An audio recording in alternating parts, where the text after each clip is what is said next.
الحمدللہ والصلاۃ والسلام علی رسول اللہ اما بعد اعوذ باللہ من الشیطان الرجیم بسم اللہ الرحمن الرحیم۔ تدبر کے کچھ اصول اور کچھ سٹیپس ہم نے لاسٹ ایپیسوڈز میں پڑھے تھے اور ڈسکس کیے تھے، تو اب ہم اس کو پریکٹیکلی اپلائی کرتے ہیں سورہ تکاثر پر۔ ایک ایک آیت کو ہم اس پر ٹھہر کے اس سے جو حاصل ہونے والے فوائد اور اس پر تعامل کر کے اس کو پرسنلائز کر کے ایمانی اور سنن الہی کی معرفت کو حاصل کر کے ہم اس پہ دیکھتے ہیں کہ یہ سارے جو سٹیپس ہیں تدبر کے وہ کس طریقے سے اپلائی کیا جائے، یعنی پریکٹیکل کیا ہے۔ تو سب سے پہلے جو ہے وہ جو ذہنی تیاری اور یہ سارے جو سٹیپس ہیں وہ تو پہلے کے ہیں۔ جو مین تدبر کا جو کور ہے، یعنی مقاصد صورت کو پہچاننا اور صورت یا آیت کی تفسیر کو جاننا، اور پھر اس کے بعد جو ہے وہ وقوف کرنا، اور وہ وقوف کے اندر جو سٹیپس سے جو ہم نے پڑھے تھے کہ آیت کا مقصد کیا ہے، تفسیر جاننے کے بعد آیت کے پیچھے جو مقاصد ہیں وہ کیا ہیں، پھر اس کو پرسنلائز کرنا، یعنی اس آیت کو اپنے اوپر تطبیق کرنا، ذاتی طور پر تطبیق کرنا۔ اسی طرح معرفت، یعنی اللہ تعالیٰ کی معرفت اس آیت میں ہمیں کیسے ملتی ہے، اسی طرح سنن الہی کی معرفت اور دیگر قرآنی قواعد کی معرفت۔ پھر ایک اور سٹیپ جو آتا ہے وہ وقوف کے اندر ہی وہ کویسچننگ کا، یعنی سوالات کرنا آیت سے، آیات میں ہم سوالات اٹھانا کہ اللہ تعالیٰ نے کیوں ایسا فرمایا، کیوں ایسا نہیں فرمایا، اس طرح کے سوالات اٹھانا۔ پھر اگلا سٹیپ جو ہے وہ انٹریکشن کا ہے، آیت کے ساتھ انٹریکٹ کرنا، تعامل کرنا، پھر آیت کو واپس سے ریپیٹ کرنا، تکرار کرنا، اور پھر جو آیت کے تحت جو عمل ہے اس عمل کو بجا لانا۔ اور اسی طرح قرآنی کچھ اگر قواعد ہیں تو یہاں پر آیت پر کس طرح سے اپلائی ہو رہے ہیں، ہم اس کو ایک ایک کر کے انشاءاللہ دیکھتے ہیں۔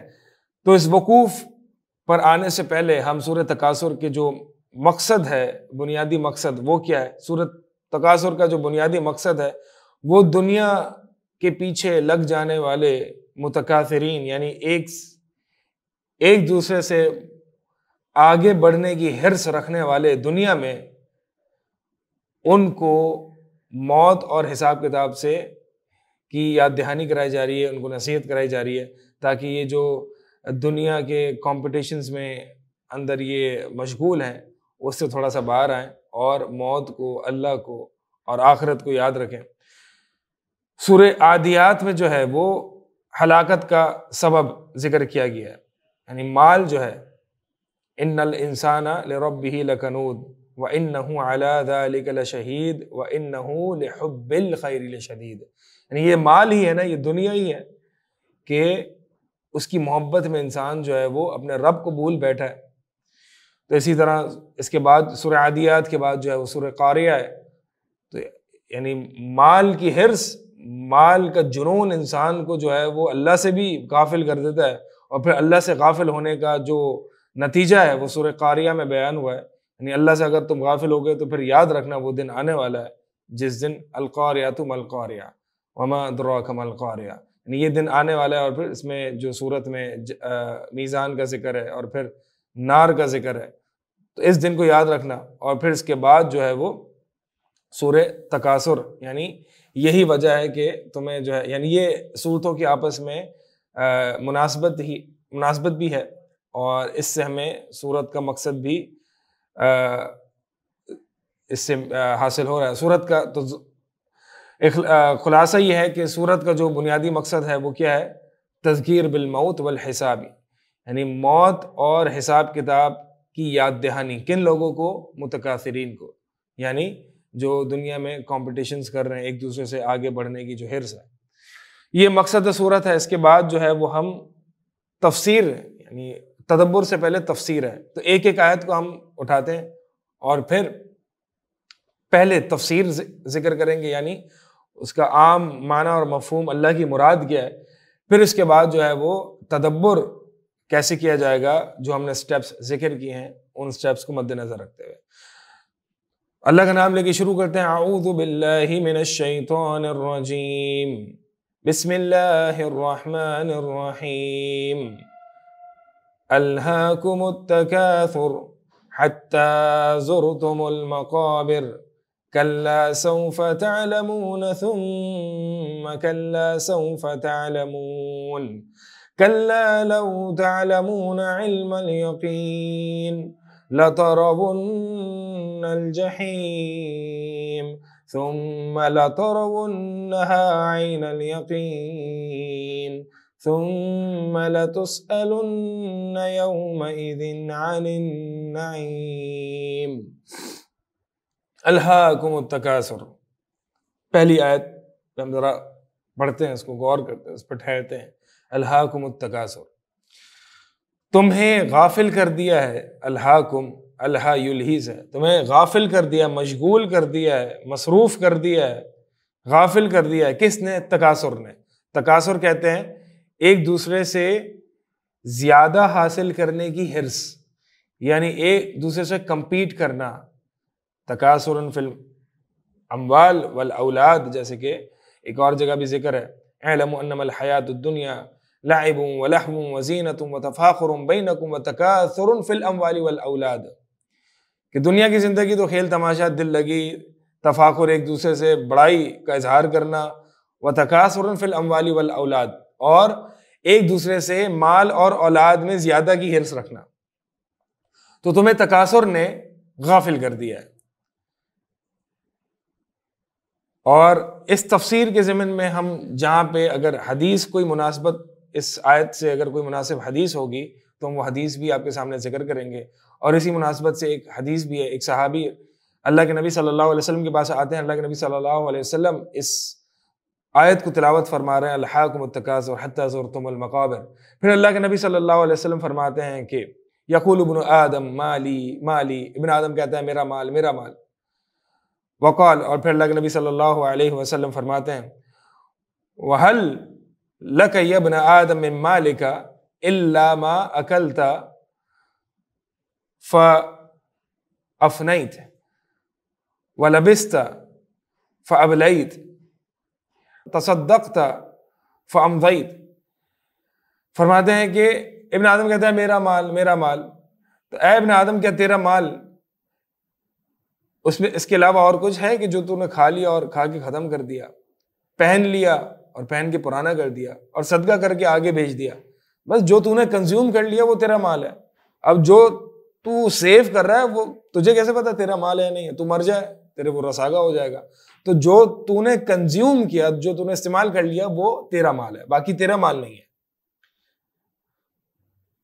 یعنی اس سیونگ کے لیے، اس تو زیادہ کر کے، زیادہ حاصل کر کے کیا کرے گا؟ سیو ہی کرے گا نا۔ تو سب کچھ تو ایک ساتھ کنزیوم کر نہیں سکتا، تو لہٰذا کنزمپشن کی بھی ایک لمٹ ہے انسان کی۔ تو جو کنزیوم کر رہا ہے وہ اس کا مال ہے، زیادہ حصہ انسان سیو ہی کرتا ہے۔ تو سیو کرنے کی وجہ، سیو کرنے کے لیے تو اتنا دوڑ لگا رہا ہے اور اللہ تعالیٰ سے غافل ہو رہا ہے۔ تو آیت کا جو عام معنی اور مفہوم ہے وہ یہی ہے کہ تمہیں مشغول کر دیا ہے، تمہیں غفلت میں ڈال دیا ہے تکاثر نے، ایک دوسرے سے زیادہ حاصل کرنے کی جو حرص ہے اس نے تمہیں غافل کر دیا ہے۔ یہ آیت کا عام معنی ہے۔ اب ہم یہاں پہ جو ہمارا وقوف کا پہلا سٹیپ تھا وہ کیا تھا کہ آیت کا مقصد، اب ہم نے وقوف کرنا ہے، اس آیت پر رکنا ہے اور سوچنا ہے جو سٹیپس ہم نے ذکر کیے تھے۔ مقصد کیا ہے آیت کا؟ مقصد آیت کا یعنی اللہ تعالیٰ مجھے یہ کیوں بتا رہا ہے کہ تکاثر نے غافل کر دیا ہے تم لوگوں کو؟ اللہ تعالیٰ مجھے یہ کیوں بتا رہا ہے؟ اللہ تعالیٰ یعنی مقصد کیا ہے آیت کا؟ مقصد یہی ہے کہ جو تکاثر ہے وہ انسان کو غافل کر دیتا ہے، انسان کو مشغول کر دیتا ہے اللہ کے دین سے۔ تو یہ جو ہے وہ یعنی انسان غافل ہو جاتا ہے، اور مقصد یہی ہے کہ تم نے جو ہے وہ دنیا کی حرص میں اور لوگوں سے ایک دوسرے سے زیادہ حاصل کرنے کی حرص میں تم نے ایک دوسرے سے یعنی تم نے اتنا غافل نہیں ہونا، اتنی دوڑ، دنیا کی بھاگ دوڑ نہیں کرنی۔ یہ مقصد ہے کہ بس دنیا کو جو ہے وہ اس کو اپنے لائق مقام پر رکھا جائے، اور اصل مقاصد جو کہ آخرت مقصد ہے، انسان کی جو نگاہ ہے وہ آخرت ہے، اس کو انسان جو ہے وہ ذہن میں رکھے۔ پھر اس کے بعد جو ہے وہ مقصد آیت پہچاننے کے بعد اگلا سٹیپ ہے پرسنلائزیشن، یعنی آیت کی ذاتی تطبیق کیسے کی جائے۔ انسان کے مختلف حال ہوتے ہیں جب وہ قرآن پڑھ رہا ہوتا ہے. شاید وہ کبھی ڈسٹریس ہوتا ہے, شاید بہت اچھے موڈ میں ہوتا ہے, شاید اس کو دنیا کی پریشانیوں نے جکیڑ رکھا ہوتا ہے اپنے ٹریپس میں, اور شاید کہ وہ بہت ہی زیادہ خوش ہوتا ہے. کبھی اس کی کیا چاہت ہوتی ہے, کبھی اس کی کیا چاہت ہوتی ہے. ہر انسان کے اپنے الگ مقاصد ہوتے ہیں. یعنی ڈپینڈ کرتا ہے, آیت کی ذاتی تطبیق جو ہے وہ ڈپینڈ کرتی ہے کہ بندہ جو وقوف کر رہا ہے اس کی سچویشن کیا ہے. اگر تو انسان غم زدہ ہے تو اس آیت کو پڑھ کے وہ سوچے کہ ایسا تو نہیں ہے کہ اس تکاثر نے, اس دنیا کی حرص نے, ایک دوسرے سے بڑھ چڑھ کے کمپٹیشن کرنے, ایک دوسرے کے ساتھ کمپٹیشن کرنے نے اس کو غمزدہ کر دیا, کہ ایسا تو نہیں ہے. یا پھر اگر انسان بہت زیادہ خوش ہے, بہت زیادہ خوش ہے مطلب بہت زیادہ اس کو دنیا ملی ہوئی ہے, تو ایسا تو نہیں ہے کہ یہ تکاثر کی وجہ سے, یعنی اتنا وہ دنیا میں ہے کہ اس کے پاس بہت مال و دولت موجود ہے. یا ایسا تو نہیں ہے کہ انسان بہت زیادہ مصروف ہے. انسان ایک مصروف انسان اگر اس آیت پر وقوف کر رہا ہے, اس آیت کو پڑھ رہا ہے, تو ذرا غور کرے کہ کیا چیز ہے, کس چیز میں اتنا مصروف ہوں, دنیا کے کاموں میں, تو پھر یہ میرے لیے لمحہ فکریہ ہے کہ میں کن کاموں میں اپنے آپ کو مصروف, میں کن کاموں میں اپنے آپ کو لگا رہا ہوں دن اور رات, کن کاموں میں کوششیں کر رہا ہوں, اور میری چاہت کیا ہے, میرا مقصد کیا ہے. میرا مقصد اگر دنیا ہے, میرا مقصد اگر تکاثر ہے, یعنی ایک کمپٹیشنز کرنا, بس ایک دوسرے سے مجھے اس سے زیادہ مل جائے, مجھے فلاں شخص سے جو ہے وہ زیادہ مل جائے, اس کو کم ملے مجھے زیادہ مل جائے, اس کے پاس کم مال ہو میرے پاس زیادہ ہو, اس کے پاس تو اتنا ہے, اس کی سیلز اتنی ہے میری سیلز زیادہ ہو, اس کی بزنس ویلیو اتنی ہے اس سے زیادہ مجھے چاہیے, اس کمپنی کا کی شیئر پرائس مارکیٹ ویلیو کم ہے, میری کمپنی کی اس سے زیادہ ہونی چاہیے, یعنی اس سے میں زیادہ ہوں. یہ کمپٹیشن, یہ تکاثر. تو کیا میں بس اسی کھیل میں لگا ہوں دنیا کے, یہی میرا مقصد ہے؟ تو اگر تو مقصد یہ ہے تو انسان کو اس آیت کو پڑھ کے سمجھ جانا چاہیے کہ یہ اس کو کچھ نہیں دے گا. یہ تکاثر, اس کا کوئی انجام نہیں ہے, اس کا کوئی اینڈ نہیں ہے. اس کو سیٹسفائی انسان, یعنی اللہ کے نبی صلی اللہ علیہ وسلم بھی فرماتے نا کہ انسان ابن آدم کا پیٹ صرف یہ مٹی ہی بھر سکتی ہے. یعنی اگر یہ سمجھتا ہے کہ یہ تکاثر, یہ کمپٹیشنز, ایک دوسرے سے بڑھ کے دنیا میں بھاگ دوڑ کرنا, یہ انسان کو سیٹسفائی کر دے گی, تو ایسا نہیں ہے. تو لہٰذا اپنے آبجیکٹیوز کو ری الائن کرے, اپنے پرپس کو ری الائن کرے کہ میں کس لیے زندہ ہوں, میں کیوں پیدا کیا گیا ہوں. تو لہٰذا اللہ کا دین اس کا فوکس ہونا چاہیے, آخرت اس کا ویژن ہونا چاہیے, اللہ کی عبادت اس کا مقصد ہونا چاہیے. بہرحال یہ ذاتی طور پر انسان ہر طرح, یہ جو ذاتی تطبیق ہے, یہ کچھ میں مثالیں دے کے یا ایک اشارے کے طور پہ بتا رہا ہوں. ویسے تو ہر بندے کا حال مختلف ہوتا ہے, ہر بندہ جو ہے وہ الگ طریقے سے اپنے اوپر یہ اس کسی بھی آیت کو فٹ کرتا ہے. پھر اس کے بعد ہم دیکھیں کہ اس آیت میں معرفت, یعنی معرفت ایک اگلا سٹیپ تھا, اللہ کی معرفت, سنن الہی کی معرفت, یا قرآنی قواعد کی معرفت. ان تینوں چیزیں یا کوئی بھی تربیتی فوائد ہوں یا کوئی بھی ایمانی معرفت ہمیں اس آیت سے مل رہی ہے. تو سب سے پہلے تو دیکھیں کہ اللہ کی معرفت ہمیں یہاں سے, اللہ کی معرفت ہمیں ملتی ہے یہاں پہ. تو غور کرنے سے ہمیں یہ پتہ چلتا ہے کہ الہاکم التکاثر, یعنی اگر تم دنیا کے پیچھے لگ جاؤ گے تو اللہ سے غافل ہو جاؤ گے. اگر تم دنیا کے پیچھے لگ جاؤ گے تو اللہ سے غافل ہو جاؤ گے. یعنی اللہ تعالیٰ عزیز ہے, اللہ تعالیٰ کریم ہے, اللہ تعالیٰ اتنی آسانی سے اللہ کا قرب حاصل کر لو, دنیا بھی تم دنیا کی بھاگ دوڑ میں بھی لگے رہو اور اللہ کو بھی حاصل کر لو, ایسا نہیں ہو سکتا. یعنی اس دل میں انسان کی جو اس دل میں یا تو خالص اللہ کی محبت آئے گی یا خالص دنیا کی پرستش آئے گی. اگر دنیا کی پرستش ہے تو پھر اللہ کی محبت نہیں آئے گی. اللہ تعالیٰ اتنے نان سیریس لوگوں کو اپنی معرفت نہیں دیتا. تو لہٰذا اللہ عزیز ہے,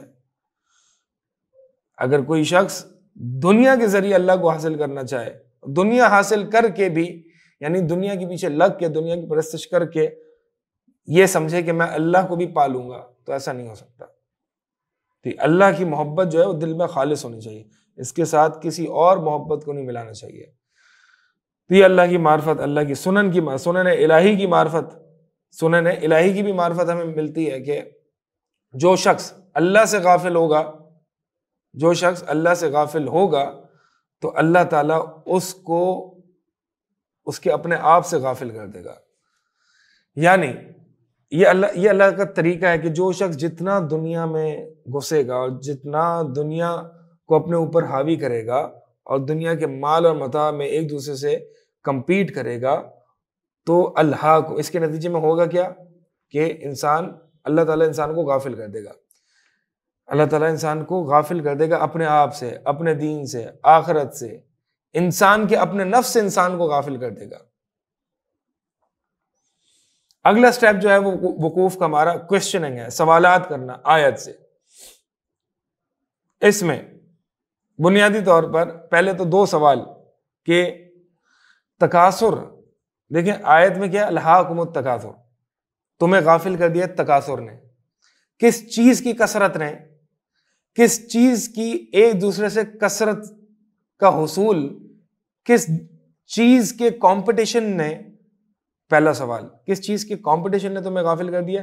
دوسرا سوال کس چیز سے غافل کر دیا. یہاں پہ ذکر نہیں ہے، یہاں پہ اللہ تعالیٰ نے یہ ذکر نہیں کیا. اللہ تعالیٰ نے بس یہ بتایا کہ تمہیں غافل کر دیا تکاثر نے. اب یہ نہیں بتایا کہ کس چیز کی کثرت، کس چیز کی کمپٹیشن نے تمہیں غافل کر دیا ہے اور کس چیز سے غافل کر دیا ہے. یہ قرآن کا طریقہ ہے کہ اپنے معنی میں وسعت پیدا کرنے کے لیے قرآن کچھ بلینکس چھوڑ دیتا ہے، جس کو ہم ایک اصولی زبان میں کہتے ہیں کہ مفعول جب حذف کر دیا جاتا ہے تو یہ تعمیم کا فائدہ دیتا ہے، عموم کا فائدہ دیتا ہے. یعنی اس کا معنی یہی ہے کہ قرآن اپنے معنی میں وسعت پیدا کرنے کے لیے کچھ بلینکس چھوڑ دیتا ہے، اور وہ بلینکس جو ہے وہ میں نے، اس نے، فلاں نے، ہر بندے نے اپنے حساب سے وہ فل کرنا ہے، تاکہ قرآن میں جامعیت پیدا ہو اور قرآن ہر بندے کو کیٹر کر لے، ہر بندے کو ایڈریس کر لے. کچھ بلینکس چھوڑ دیتا ہے اور وہ بلینکس ہر بندہ اپنے حساب سے فٹ کرتا ہے، فل کرتا ہے، تاکہ قرآن ہر بندے کو، کیونکہ قرآن فیہ ذکرکم، اللہ تعالیٰ نے فرمایا کہ قرآن میں ہر بندے کا ذکر ہے، ہر بندے کا ذکر ہے. یہ قرآن کا ایک اعجاز ہے، ایک معجزہ ہے کہ قرآن جو ہے وہ ہر بندے کو ایڈریس کرتا ہے، اس کی نیڈز، اس کی سچویشن، اس کی حالات، اس کی ریکوائرمنٹس، اس کے آبجیکٹیوز، اس کے مقاصد کے حساب سے. تو کس چیز سے، یعنی معنی میں چونکہ وسعت پیدا کرنی ہے تو ہر چیز سے، تکاثر نے ہر چیز سے غافل کر دیا. کس چیز سے غافل کر دیا؟ ہر چیز سے غافل کر دیا. اس میں انسان کو یعنی اس تکاثر نے انسان کو اپنا آپ سے غافل کر دیا ہے. ہم دیکھتے ہیں نا کہ بہت سے لوگ جو ہے دنیا داری میں اتنے پڑے ہوئے ہیں، اتنی بھاگ دوڑ ہے کہ ان کو اپنا ہی نہیں پتا ہوتا.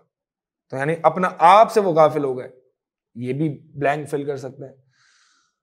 اور اللہ سے غافل، اللہ کے رسول کے فرامین سے غافل، آخرت سے غافل، جنت سے غافل، جہنم سے غافل، گویا پورے دین سے غافل، اللہ کی یاد سے غافل. تو تکاثر تمہیں کس سے غافل کرتا ہے؟ اللہ کے دین سے غافل کر دیتا ہے، اللہ کے ذکر سے غافل کرتا ہے، اللہ کی یاد سے غافل کر دیتا ہے. کس چیز کا تکاثر؟ مال میں ہو، اولاد میں ہو، اس کے پاس اتنا مال ہے میں اس سے زیادہ کماؤں گا، اس کے پاس یہ اولاد ہے میرے پاس اتنی زیادہ اولاد ہونی چاہیے. بلکہ آج کل تو یہ اولاد کے، حالانکہ دیکھیں اولاد بڑا عجیب پوائنٹ ہے، اولاد کی کثرت پر لوگ فخر محسوس کرتے تھے، پرائڈ تھا کہ میری اتنی اولاد ہے، میرے اتنے بچے ہیں، میرے اتنے بیٹے ہیں. اور آج فخر کس پہ؟ کہ بچے 2 ہی اچھے، یعنی جتنی کم اولاد ہوگی اتنا زیادہ فخر ہوگا انسان کو. سبحان اللہ. مطلب انسان فطرت نیچرلی کتنا ڈیویٹ کر رہا ہے. انسان جو ہے وہ اپنی فطرت سے کتنا دور بھاگ رہا ہے. کم بچوں پہ انسان کو آج فخر ہونے لگا. سبحان اللہ. بہرحال مقصد یہ بتا رہا تھا کہ تکاثر کس میں؟ مال میں، اولاد میں. حتیٰ کہ بعض اہل علم کہتے ہیں کہ دین کے معاملات میں بھی تکاثر جو ہے وہ قابل مذمت ہے. مثال کے طور پر اللہ کے نبی صلی اللہ علیہ وسلم فرماتے ہیں کہ لا تقوم الساعۃ حتی یتباہی الناس فی المساجد، کہ قیامت قائم نہیں ہوگی جب تک کہ لوگ جو ہیں وہ مساجد بنانے میں آپس میں کمپٹیشنز کریں گے، تفاخر کریں گے، ایک دوسرے سے آگے نکلنے کی کوشش کریں گے کہ بھائی میری مسجد تو بہت بڑی ہے، تمہاری مسجد چھوٹی ہے، تمہاری مسجد میں اتنے ایونٹس نہیں ہوتے، میری مسجد میں تو ہر دن کوئی نہ کوئی درس دروس ایونٹ ہو رہا ہے، تمہارے مسجد میں تو بہت کم نمازی آتے ہیں، میری مسجد میں تو بھائی بڑے نمازی آتے ہیں۔ یہ کمپٹیشنز مساجد میں، یہ قیامت، اور یہ آج ہم دیکھ رہے ہیں۔ اسی طرح تکاثر، اس میں بھی اہل علم فرماتے ہیں کہ مذمت ہے۔ مثال کے طور پر کہ انسان، چونکہ ایک رمضان کا مہینہ ہے اور ہر بندے کی یہاں خواہش ہوتی ہے کہ میں اتنے قرآن ختم کر لوں، میں 5 قرآن ختم کروں، میں 10 قرآن ختم کروں، تو اس کوانٹٹی کی کثرت نے، اس تعداد کی کثرت نے تمہیں غافل کر دیا ہے کوالٹی سے، اس تعداد کی کثرت نے تمہیں معیار سے غافل کر دیا ہے۔ یعنی بس تم قرآن ختم کرنے کی تمہیں حرص ہوتی ہے، بس تمہیں قرآن، میں 10 قرآن ختم کر لوں، میں 15 کر لوں، میں 20 کر لوں، میں ہر سال حج اور عمرے کر لوں، بس میں 20 حج کر لوں، میں 20 عمرے کر لوں۔ اس کوانٹٹی نے تمہیں عبادت کی روح، یعنی جو قرآن کی معانی ہے، قرآن کی تفسیر ہے، قرآن پر تدبر ہے، اس سے غافل کر دیا ہے۔ تو اب دیکھیں اس چھوٹے سے جملے میں الہاکم التکاثر، اس چھوٹے سے جملے میں کتنی وسعت ہے، کتنے معانی اس میں فٹ ہو سکتے ہیں۔ تو یہ کوشچننگ ہے کہ تکاثر کس میں، دوسرا اور کس چیز سے غافل کر دیا، یہ 2 کوشچنز ہیں۔ اسی طرح ایک اور بھی کوشچن کیا جا سکتا ہے کہ تکاثر کیوں اللہ تعالیٰ نے یہاں پہ الہاکم التکاثر ذکر کیا ہے، الہاکم الکثرہ یہ ذکر نہیں کیا؟ یعنی اللہ تعالیٰ نے تکاثر کا ذکر کیا، کثرت کا ذکر نہیں کیا، کیوں؟ اس کی وجہ یہی ہے کہ کثرت اور تکاثر میں فرق ہے۔ تکاثر کا میں نے بتایا اس میں مشارکت پائی جاتی ہے، یعنی کثرت، مال کی کثرت، اولاد کی کثرت کا آ جانا یہ قابل مذمت نہیں ہے۔ قابل مذمت کیا ہے کہ مجھے اس سے زیادہ مل جائے، مجھے فلاں سے زیادہ مل جائے، وہ نیچے ہو جائے میں اوپر ہو جاؤں، اس کو میں بٹھا دوں، اس کو گرا دوں، میں اس کے اوپر آ جاؤں۔ اس تکاثر یعنی ایک دوسرے سے زیادہ حاصل کرنے کی حرص، یہ ہے تکاثر۔ کثرت کیا ہے؟ کثرت زیادتی۔ تو کثرت مذموم نہیں ہے اگر تو وہ اللہ کے دین کے، اللہ کے فرامین کے تابع ہو۔ کثرت مال، کثرت اولاد اور کثرت لذت، کثرت دنیا اگر انسان کے پاس آتی ہے تو یہ قابل مذمت نہیں ہے۔ شرط یہ ہے کہ یہ انسان، کہ یہ اللہ کے دین کے تابع ہو۔ یعنی جب دنیا اللہ کے دین کے تابع ہوتی ہے تو وہ دنیا نہیں ہوتی بلکہ وہ دین ہی ہوتا ہے۔ دنیا کیا ہے؟ دنیا اللہ تعالیٰ نے فرمایا اعلموا انما الحیات الدنیا لعب ولہو وزینۃ وتفاخر بینکم۔ دنیا تو یہ ہے دل لگی، کھیل تماشا، تفاخر، تکاثر، یہ دنیا ہے۔ لیکن اگر دنیا اللہ کے احکامات کے کو مد نظر رکھتے ہوئے حاصل کی جائے اور اللہ کی عبادت کے لیے حاصل کیا جائے، اللہ کی عبادت، اللہ کی توحید کے لیے دنیا حاصل کی جائے، تو یہ تو عبادت ہے، یہ تو دین ہے، یہ دنیا نہیں ہے۔ اس لیے کثرت نہیں فرمایا، فرمایا الہاکم التکاثر۔ یہ تکاثر ہے نا، یہ تمہیں برباد کر دے گا، یہ تمہیں غافل کرتا ہے۔ کثرت، بہت سے صحابہ کے پاس بہت مال تھا، انبیاء علیہ سلیمان علیہ السلام بہت مال تھا، تو کثرت نے ان کو تو ہلاک نہیں کیا، کثرت نے ان کو تو غافل نہیں کیا۔ البتہ آن اے سائڈ نوٹ، کثرت بھی بڑا ایک رسکی میدان ہے، کیونکہ اللہ کے نبی صلی اللہ علیہ وسلم اور قرآن میں عموماً دنیا کی، مال کی مذمت، کثرت کی مذمت بھی آئی ہے، کیونکہ یہ رسکی میدان ہے۔ رسک ہے اس میں کہ انسان جب اس پہ انٹر ہوتا ہے تو بڑا رسک ہے، قریب ہے کہ وہ ہلاک ہو جائے۔ اسی لیے نبی صلی اللہ علیہ وسلم نے فرمایا کہ ان الدرہم والدینار اہلکا من کان قبلکم وانہما مہلکاکم۔ فرماتے ہیں نبی صلی اللہ علیہ وسلم کہ بے شک یہ درہم اور دینار تم سے پہلے جو امتیں، قومیں آئی ہیں ان کو ہلاک کر دیا، اس مال کی کثرت نے ان کو ہلاک کر دیا ہے، اور یہ تمہیں بھی ہلاک کر دے گا۔ تو لہٰذا بچ کے رہنا۔ کثرت ہمیشہ قابل مذمت نہیں ہے، لیکن رسکی میدان ہے، کوئی اس پہ جاتا ہے تو ڈگمگا سکتا ہے، ایک خطرناک میدان ہے۔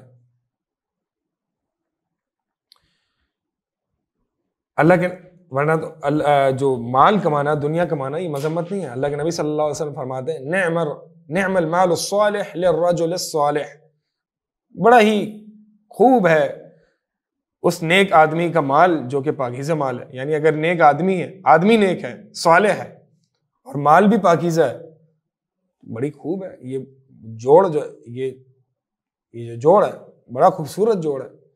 یعنی وہ جو مال ہے وہ اللہ کے راستے میں خرچ کرے گا اور مزید اپنے درجات کو بلند کرے گا۔ اسی طرح نبی صلی اللہ علیہ وسلم فرماتے ہیں کہ تم اپنے ورثاء کو اغنیاء چھوڑ دو، یہ زیادہ بہتر ہے کہ تم ان کو جو ہے وہ فقیر چھوڑ دو، وہ جو ہے وہ لوگوں سے سوال کرتے پھریں۔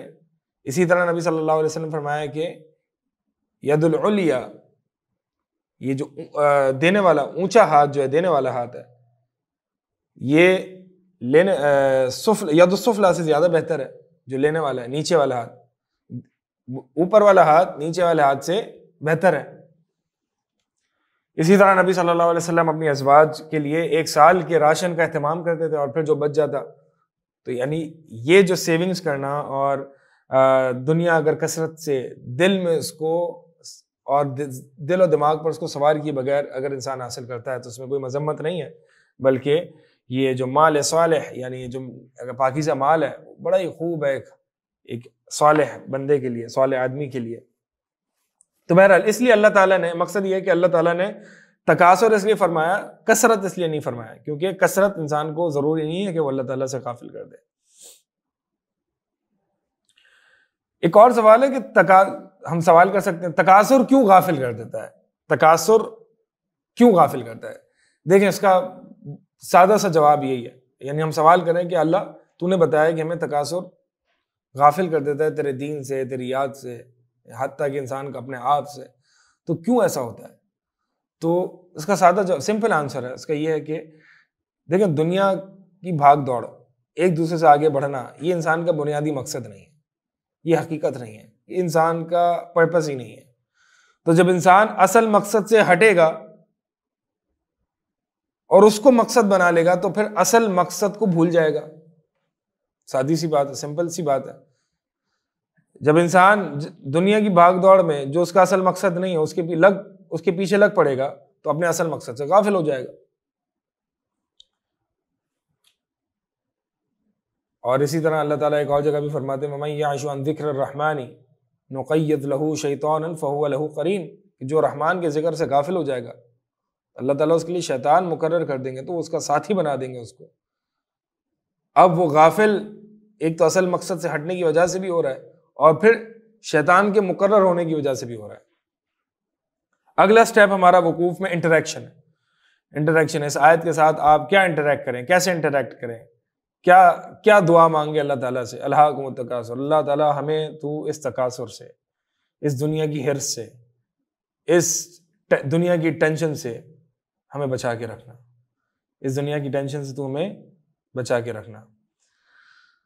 اسی طرح اس کے انٹریکشن کے بعد جو ہے وہ ان تمام باتیں جو ہم نے پرسنلائزیشن، معرفت الہی اور قواعد اور یہ سوالات، ان تمام یہ جو وقوف کے دوران ہم نے کیا، ان کو ذہن میں رکھتے ہوئے تکرار کرے بار بار، الہاکم التکاثر، الہاکم التکاثر، اور گویا کہ ایسے پرسنلائز کرے کہ اللہ تعالیٰ ڈائریکٹلی آپ سے خطاب کریں کہ اے فلاں اے فلاں، تجھے تکاثر نے غافل کر دیا ہے، تو اللہ کے پاس نہیں آ پا رہا، تو اللہ کا قرب حاصل نہیں کر پا رہا، وجہ کیا ہے کہ تجھے کثرت کی حرص نے غافل کر دیا ہے۔ اب ہر بندہ دیکھے کہ میرے اندر میں کس چیز میں لگا ہوا ہوں، اس چیز پر کام کرنے کی جو ہے وہ کوشش کرے، تو تکرار کرے بار بار، اس آیت کو بار بار دہرائے، ریپیٹ کرے۔ اس کے بعد جو ہے وہ تدبر کا جو غرض و غایت جو کہ عمل ہے، عمل کیا ہے؟ اس سے آپ الہاکم التکاثر، الہاکم التکاثر، اس سے عمل کیا نکال سکتے ہیں؟ آپ غور کریں۔ آپ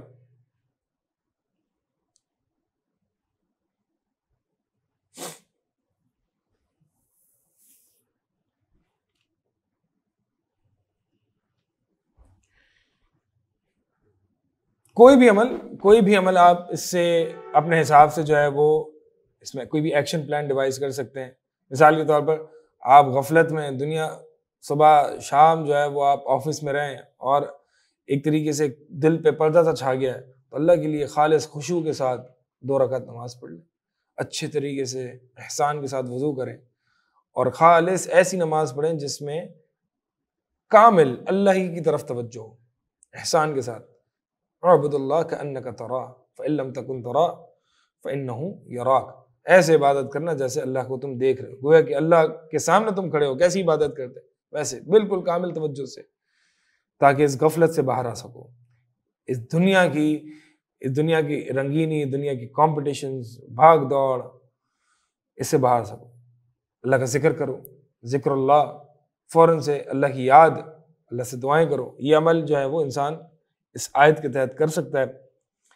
اسی طرح ہم نے کچھ ایک اور تدبر میں جو ہم نے پہلے پڑھا تھا, کچھ بعض ایسے قواعد ہیں, اگرچہ وہ قواعد زیادہ ہم نے 3 قواعد پڑھے تھے, قواعد اگرچہ زیادہ ہیں لیکن مقصد یہاں پہ چونکہ تنبیہ ہے, تو قرآن کے کون سے ایسے قواعد ہیں جو ہمیں اس آیت میں معاون ثابت ہوں, ہماری مدد کریں. تو ہم نے ایک قاعدہ جو ہے وہ پڑھا تھا, عمل کے مطابق جزا, عمل کے مطابق جزا. اب یہاں پہ یہ قاعدہ کیسے اپلائی ہو رہا ہے؟ الہاکم التکاثر, تمہیں اللہ تعالیٰ نے الہاکم التکاثر, تکاثر نے تمہیں غافل کر دیا. کس چیز سے غافل کر دیا؟ ہم نے بتایا تھا کہ معنی میں وسعت ہے, اور اس میں ایک معنی یہ بھی ہم لا سکتے ہیں کہ تکاثر کثرت سے, یعنی تم اللہ کو چھوڑ کے دنیا کو ترجیح دے رہے ہو, کمپٹیشنز کو ترجیح دے رہے ہو, اور ایک دوسرے سے آگے بڑھنے کی حرص میں لگے ہوئے ہو, اور اللہ کو بھلا بیٹھے ہو. تو اس کے نتیجے میں تمہیں اللہ تعالیٰ نے تمہارا اپنا آپ بھلا دیا. تو عمل کے مطابق جزا, چونکہ تم نے اللہ کو بھلا دیا, اللہ تعالیٰ نے تمہیں تمہارا اپنا آپ بھلا دیا. جیسے کہ اللہ تعالیٰ نے بھی ذکر کیا نا, وَلَا تَكُونُوا كَالَّذِينَ نَسُوا اللَّهَ فَأَنسَاهُمْ أَنفُسَهُمْ, کہ ان لوگوں کی طرح نہ ہو جانا کہ جنہیں كَالَّذِينَ نَسُوا اللَّهَ, جو اللہ کو بھلا بیٹھے ہیں, فَأَنسَاهُمْ أَنفُسَهُمْ, تو اللہ تعالیٰ نے ان کو اپنا آپ بھلا دیا, یعنی ان کو اپنی فکر نہیں ہے, بس لگے پڑے ہیں. اسی طرح قرآنی قواعد کی اپلیکیشن میں ایک دوسرا قاعدہ بھی ہم نے پڑھا تھا کہ وصف میں زیادتی سے حکم میں بھی زیادتی ہوتی ہے. اب وہ یہاں پہ ایسے اپلائی ہوگا کہ جتنا زیادہ تکاثر ہوگا اتنا زیادہ لہو ہوگا, جتنا زیادہ تکاثر ہوگا اتنی زیادہ غفلت ہوگی. جتنا انسان ایک دوسرے سے آگے بڑھنے کی حرص میں مبتلا ہوگا, یہ وصف ہے. حکم کیا ہے؟ مشغولیت, غفلت, اتنا ہی زیادہ وہ غافل بھی ہوگا. تو یہ پہلی آیت کے دوران وقوف کے کچھ فوائد, کچھ تدبر کے جو اعمال ہیں, کچھ تدبر کے جو نقاط ہیں, کچھ اعمال ہیں, کچھ معرفتیں ہیں, یہ پہلی آیت کے ضمن میں ہم نے آپ کے سامنے رکھی.